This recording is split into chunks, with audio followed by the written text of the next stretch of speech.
Hello and welcome to the Freelance Festival, where each week we meet new business owners who share their expertise on how to run a successful business. This week it's all about the importance of customer research, understanding who your customer is, the needs they have, and how you as a business owner can provide a product or service that meets those needs. To talk through the steps you need to take, we've partnered up with market research consultant and founder of Orange Sheep Research, Katie Spreadbury.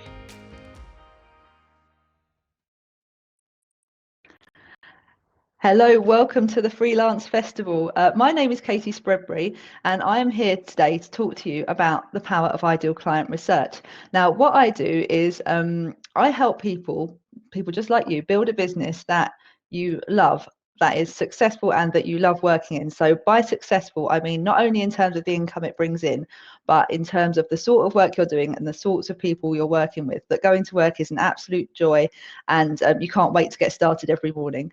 And I do this through helping people identify who their absolute ideal clients are, their dream clients, the people they want to work with the most, learn everything about them, and then put that information into practice to design an offering they love, content they love, and really attract them into your world. So what I'm going to be talking about today is giving you an outline of how that process works and how you can be taking the first steps to get those absolute business fundamentals, the absolute building blocks of your business in place, the who you sell to, what you sell, and how you sell it. Okay, so in this session, we are going to be going through the 3 things you need for a successful business. So the who, the what, and the how that I was just talking about, and the 3 steps that will get you there. So the 3 steps being working out exactly who it is that you are selling to, and then learning everything about them, and then using this information to help you build a business that they are going to love, that you are going to love, that is going to be wildly successful and all round brilliant.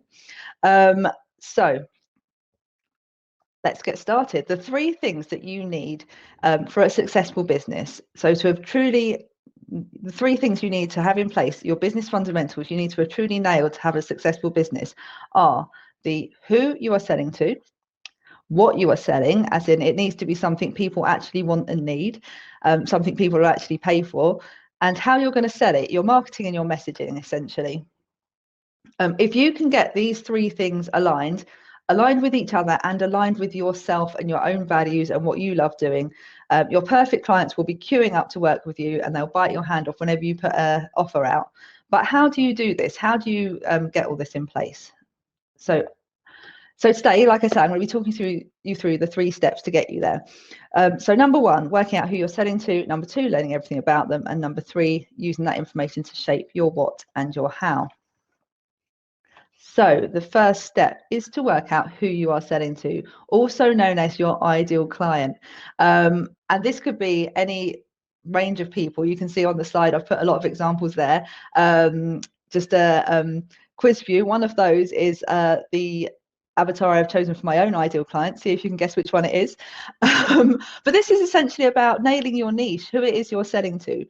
And just a note before I start talking about this, you hear people talking about niche, you hear people talking about ideal client. Sometimes these terms are used interchangeably. The way I see it, your niche is like the group of people that your service is targeted or your products are targeted at. So the wider group of people you're selling to. And then your ideal client is one individual that epitomizes that niche, the absolute perfect person for you and for your business. So I'm going to talk about both of them here. But why is it important? Why is it important to narrow down? Have you ever worked with anyone and thought, oh, do you know what? I wish all my clients were like this. Or if you haven't, imagine the sort of work you love doing most and the type of person that you would most feel connected with if you were working with them.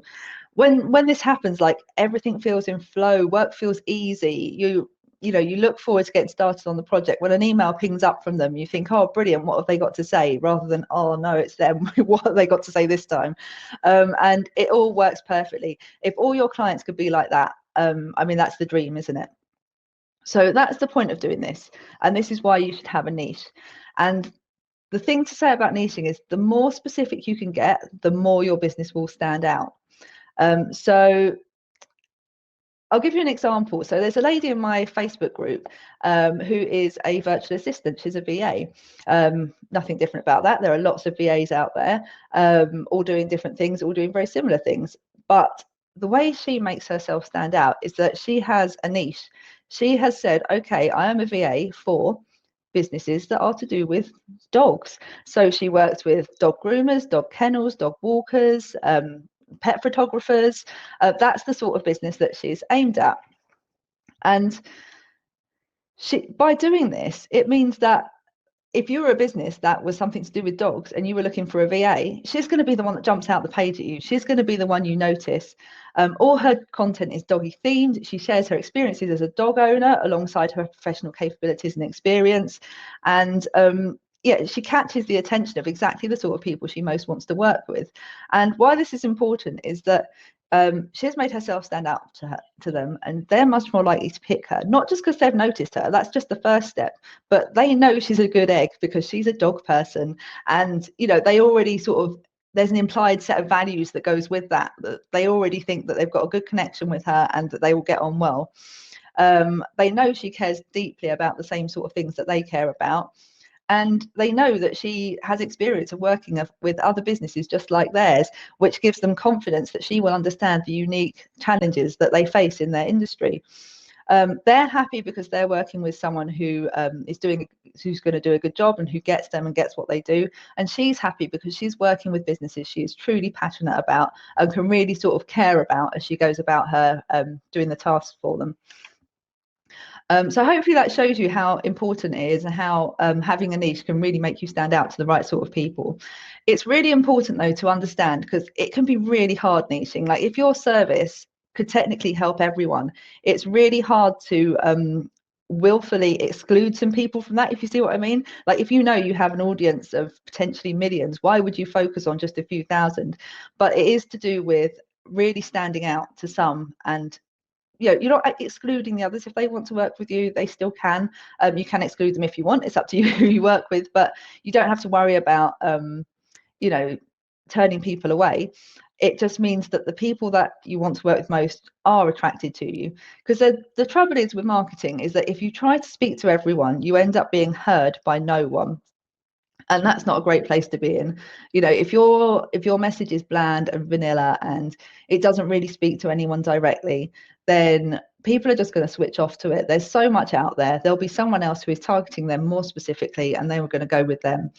Like, have you ever read something that's been put out by a business and it talks about sort of where you're at the moment and the problems you're having and things like that, and you just think, oh my goodness, how did they know that about me? How did they get in my head? That is what you're going for with your marketing, because that is what's going to make you stand out. And you can only do that if you are targeting a narrow enough group of people that they have a common set of problems and issues. If you try and target everyone, the issues they have, the dreams they have, they're going to be too diverse, and you're not going to be honing in on one enough in order to catch their attention. They might start reading it and thinking, oh yeah, this is me, and then you start talking about something else, they go, no, that's not really me, and then they move on. So to have the most powerful marketing, you need to be targeting a specific group of people. So when you're trying to work out who your niche is, have a think about, there's a few things to consider. The first one is, what sort of work do you like doing most? What problems does that solve and who needs that? So have a think about that. If this is still too broad, think about who you've enjoyed working with in the past. Like I said, maybe you've had a client before where everything just clicked. What was special about them that made everything sort of work and feel in flow for you and feel right for you?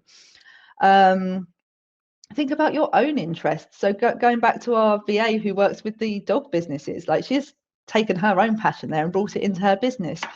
So what are you interested in? What would you love to do? And also another thing to take into consideration is who you already know. Is there an audience you already have access to, who seems to be naturally drawn to you? What commonalities are there, and what can you take from that when forming who is your niche and your ideal client? So once you've got a vague idea of who it is you want to work with, it's a really good idea to then narrow that down to just one person, an ideal client. And this is a fictional, or it might be based on reality, but it's a fictional person who you are targeting all your offering and all your messaging at. And the benefit of doing this rather than just having a broad niche is it's more that it helps you really. It's very easy to have a conversation one-to-one with someone and pick out things that are relevant to them, that's going to be interesting, anecdotes they're going to like, and things like that. It's a lot easier to have that conversation one-to-one than if you're talking to like a room of 1,000 people. It suddenly becomes a lot harder to think of anecdotes and things like that, and things sort of become a bit more generic and a bit blander. So it's just really easy. If you imagine in all your messaging and all your offering, you're speaking to this one person, it's just a really useful exercise for you. So my next slide is talking about what you need to know about them. So these are some of the things that it's good to pick out about your ideal client. So gender, age, and it's again important to say that you're not excluding the people that aren't your ideal client here. It just means that it just helps you keep consistency in the way you talk about things and in your messaging. So just because you say your ideal client is female doesn't mean you would never work with men. It just means that when you are talking, you are when you're like putting out posts or emails or whatever, any content you put out there, if you've got a female in mind when you're writing it, it just keeps that tone consistent in what you're saying, because consistency builds trust. People think like see more that you know what you're talking about, and sort of feel that they feel that there's a consistent message there. You know what you're talking about, you know where you're going with it, and it just builds that trust. So gender and age is a good one. Household situation, what's going on for them at home? Do they live with a family? Do they live by themselves? Are they living in a house share, or are they with their partner? Maybe they're on their own. What's going on there?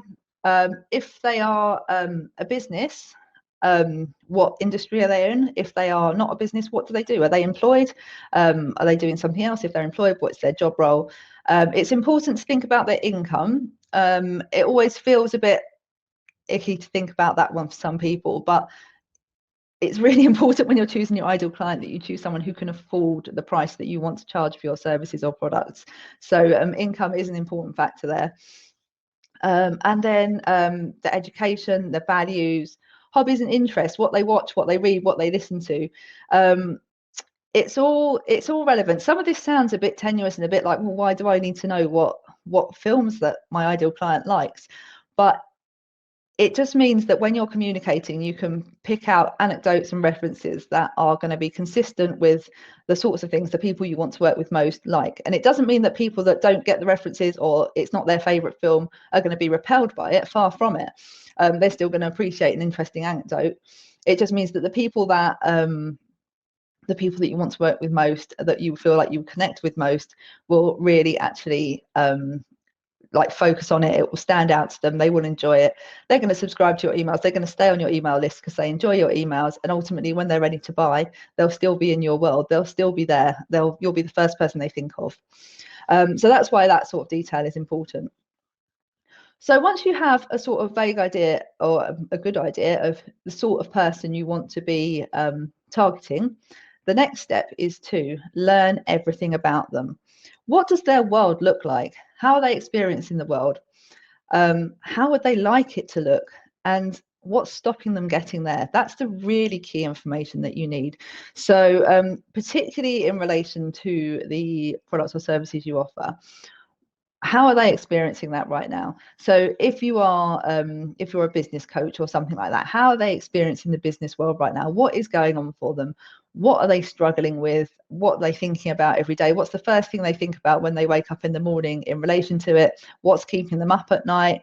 Where are their roadblocks? Where are their problems? Where are their pain points? What issues do they need solving? The next thing is you need to know how they want the world to look. So how would they like their business to be? How would they like their work-life balance to be? How would they like their business to be performing? How would they like to be performing their role every day? How would they like to be showing up? And the key thing there is what is stopping them getting there. And this is the transformation that you need to be looking at when you're designing your offering, basically, is where they are now and where they want to be and how you can get them there. So it's really important to understand that deeply. So essentially, what problems do they have that you could solve with your thing that would get them where they want to be? And I'll come on to how to use that to make your offering and messaging in a minute, but how do you find this information out? You need to understand them deeply. So how do you find this out? So the first step is to work out where they are. Where can you find them? Particularly where they are online, because a lot of conversation happens online that you can just eavesdrop on. You know, this is like minimal effort research. See what's already out there and look at it. So what Facebook groups are they in? That's a great place to start, because loads of conversations happen in there, and they're very searchable. LinkedIn is also great. If your ideal client is a business, LinkedIn is fantastic. If you're looking for individuals, then LinkedIn not so much. But again, Facebook is good. Instagram, lots of people are on there. Anywhere where content is being put out and people are sharing things about their lives is good to look. Okay, so once you've worked out where they are, you can do a bit of online sleuthing. So go in, see what they're saying and what they're talking about. Facebook is a brilliant place for this, because people have lots of conversations in Facebook groups, and there's a brilliant search tool within the group. So you can search with keywords relating to what it is you do and see what questions people are asking. So if you are a copywriter, or you write people's websites, you could search for keywords to do with that, like website copy, or writing my website, or DIY website, or does anyone know any good web copywriters, and see what people are asking and what they're talking about and what they're saying, and also the sorts of answers people are giving. What do people already know about this? So that's a really powerful tool to find out about what people are talking about, and it's like minimal effort research. You can go, you don't even need to be having the conversations. You can just go in and see what people are already asking and what they're already saying.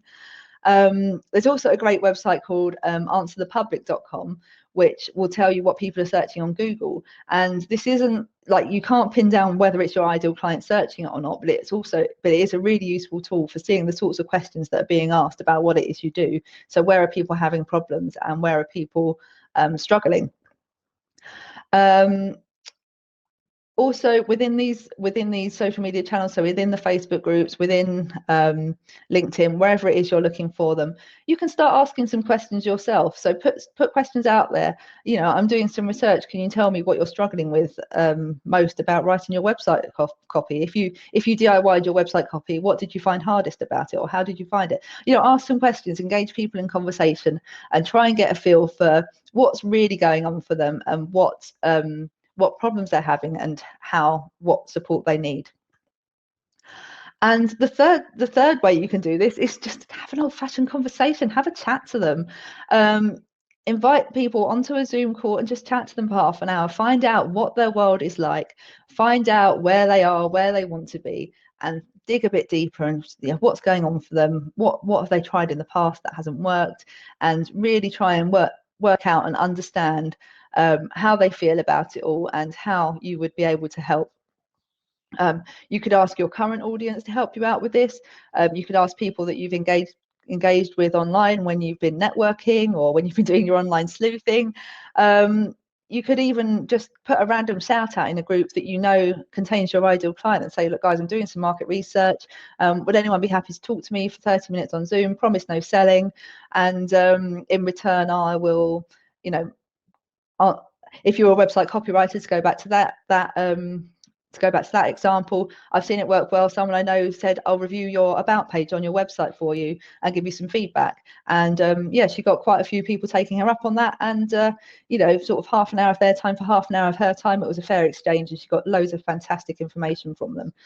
And then just ask them about these things, have the conversations, and make sure that you really sort of dig deep and find out what's really going on for them.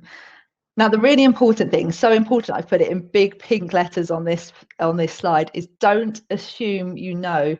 It's very easy to think that you know your ideal client, because you've chatted to a few people casually, or maybe especially if your ideal client is you from a few years ago, it's very easy to think, well, I know what's going on for them because I've been there. But this isn't the case. Even if you've been there, this isn't the case. Firstly, because the world has changed. I mean, over the last year, more than ever, but things move on, things change, and people's priorities change. Obviously, this year we've had the pandemic, which has changed the way nearly everyone looks at the world. But even before that, you know, sort of environmental issues suddenly coming to the, not suddenly, but, you know, sort of coming to the fore and things like that. Things change. What's important to people evolves over time. So you always need to be checking in on what's actually going on for people right now. And the other thing is, if you're thinking about yourself from a few years ago and thinking, well, I understand it because I've been there, you're looking back through the lens of your newfound experience and hindsight, and you will be looking at things very differently to how they look at it. How it's actually showing up for them right now might be different to how you actually remember it being for you. A good example for this is that they think they can't be consistent on social media because they don't have time. They never get around to it. Always at the bottom of their to-do list, and they procrastinate and they just can't seem to get their content out. Now, you might know from your experience that the reason they're having this problem is that they're anxious about putting themselves out there, about getting it wrong, about being judged, about all this kind of thing, about being visible.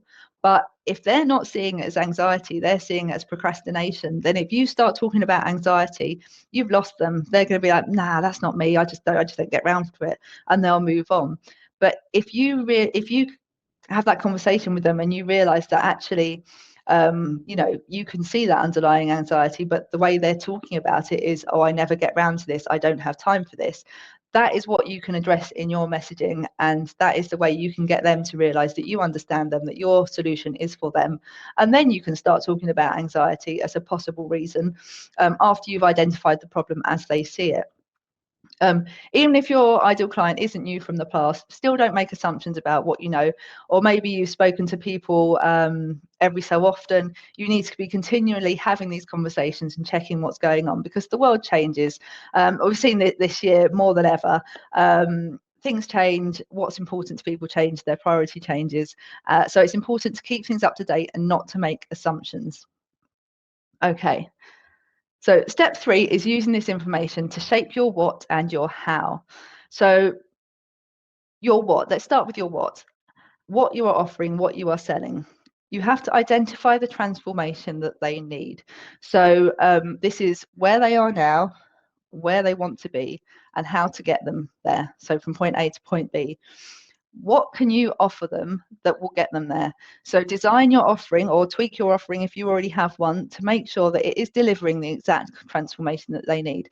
Don't try and shape your ideal clients to what you want to provide. Provide what they need, because it will make attracting them and it will make selling so much easier if you're already on the same page as them and you're not trying to bring them onto your page, if that makes sense. If you find from your research they are not experiencing the problems that you thought they were, or that the problems that you solve aren't that important to them, then it's time to go back to that first step. Who are you serving? And work out who it is who really does need your stuff. Because if you're trying to sell to someone who doesn't really need what you're offering and doesn't need it enough to be worth paying for, then you're going to really struggle in business. So take a step back, look at who it is who needs what you want, and start the process again. It's better to know now than after you've gone all the way down the road of getting there, and then you're trying to sell and nothing's coming in, and suddenly you're running out of money because you've run out of time. So it's better to know up front if someone doesn't want what you've got. Even though it can be quite scary to ask, it's better to know up front, trust me. Okay, and then you can use what you've learned in the conversations you've had to shape your messaging, and this is how you're going to sell it. So your marketing exists to show people that you can solve the problem they have with your thing. So to do that, you need to identify the problem they have and frame that to them in such a way that they see what you've got is going to solve the issues they have. Then they will take notice. Yes, I do have that problem. That is what I'm struggling with. That is what my life looks like right now. How can you help me? And if you're going to do that, you need to be using the sort of language and the words and the phrases that they would use so that they see themselves in the message you're putting out there. So when you're having the conversations, don't just be making note of the gist of what they say, make note of the actual words that they say. And you can literally repeat that back to them in your messaging. Obviously, nothing that's going to identify anyone, but you know, essentially the phrases they use, the words they use, the expressions they use that when you're doing your marketing, and people will pick up on that. And that's when you get the sort of, oh my goodness, did you read my mind? That's when you get that sort of reaction to your content. And then you need to show them how your thing is going to get them where they want to be. So we're not talking about the logistics of what you're going to do for them. We're talking about where they want to be and how you're going to get them there. So a virtual assistant isn't giving clients a spreadsheet and an invoice sending service and a well-organized Facebook page. A virtual assistant is giving someone time to spend with their family. It's giving them the headspace to explore new business ideas and to be creative. It's giving them it's given their clients a fantastic smooth experience so that they love working with them and come back and recommend them and all of that kind of thing.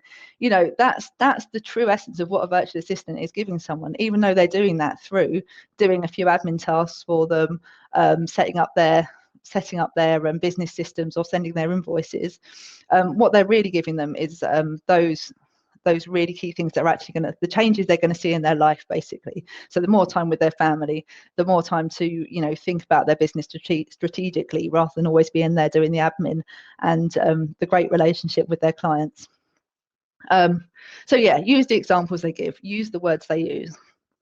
And if you can do that, if you can pinpoint the problems they have, the dreams they have, where they want to be, all whilst using their language, they will see that you get them. They will see that you get what's going on for them, and they'll have confidence that your offer is going to give them the result you need. Because if they can see you fully understand it, they know that you would have thought through your offering to meet that issue.